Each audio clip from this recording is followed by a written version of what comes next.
Exactly how much money should you be spending to improve SEO for landscaping or lawn care companies? In the last two videos in this series, we covered some really practical SEO tips. In the first video, we covered the big things you should do both on and off your website that signal Google on how they should place you in search results. Then, in the second video, we talked about how to improve these signals, meaning what are the things you should start working on to improve your search ranking. Some of these items were things that you could take on your own, or you might have to hire an expert to do for you.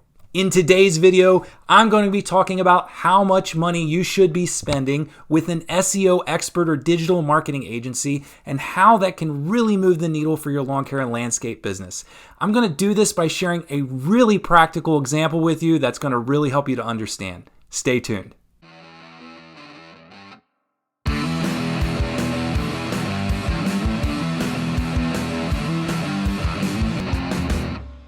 Hi, I'm Chad with Landscape Leadership. We help mid-sized lawn care and landscape companies not to only improve SEO, but to ultimately generate more local website traffic, which results in tons of leads for their sales team. So before I share this analogy and break it down for you today, I'm going to ask you to do a couple things. If you like these tips, make sure you click that thumbs up like button below and let me know you're appreciating them. And make sure you check the links above as well as the description below because I'm going to have a lot of free resources for you. Finally, if you love marketing videos like this for lawn care and landscape companies and you want to get the new videos when they become available, make sure you subscribe to my channel. So let's get started. I talk to dozens of lawn care and landscape company owners each year, and they each have varying experiences with digital marketing agencies or SEO experts trying to optimize their website. Now, I understand that this subject can be very abstract, and rightfully so for a number of reasons, because a lot of lawn care and landscape company owners find that they don't really understand what they're paying for. They also are confused about what are the items that aren't included that they could possibly be missing out on, and ultimately, what is at stake here if we do certain things or don't do other things. To make this really helpful for you, I've come up with an analogy that I think is right up your alley that you're going to understand. Imagine, just try, that you are an owner of a lawn care or landscape company and you're dealing with one of your customers.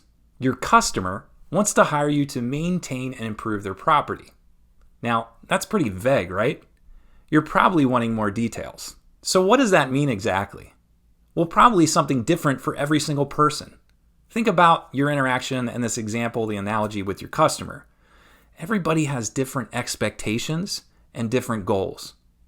They also have different timelines, differing budgets, and there's different types of properties.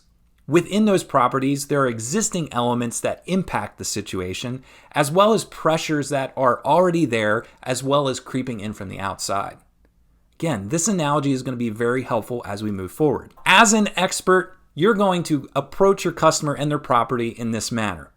First, you're going to want to collect a lot of information. You're going to want to understand the answers to all those questions, their timeline, their budget, their expectations, and their goals. And you're going to want to take that, looking at their budget, and determine a course of action.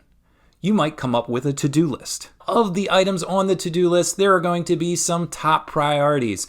Some are going to be minor priorities, and then even some might be really great ideas that you could have, but they could or could not be something that your client can afford. You're going to sit down and crunch some numbers and come up with a plan of action to help your customer. Now, depending upon budget constraints, there might be some things that you can't ever do for your customer, or if you did do them, they would take a ridiculous amount of time to accomplish. So again, keep this in mind as we start talking about what agencies charge lawn care and landscaping companies to improve SEO results for their websites. A great digital marketing agency will charge anywhere from $100 to $200 an hour for this type of work. Just like you tell your customers, you often get what you pay for as well. If you're going to hire someone to do some work for you and they are inexperienced, particularly in the specific task you're hiring them for, chances are they might have a lower rate or not be charging what the going rate is for this type of work. And so that might be a sign that maybe the company that you're hiring might not be a good fit.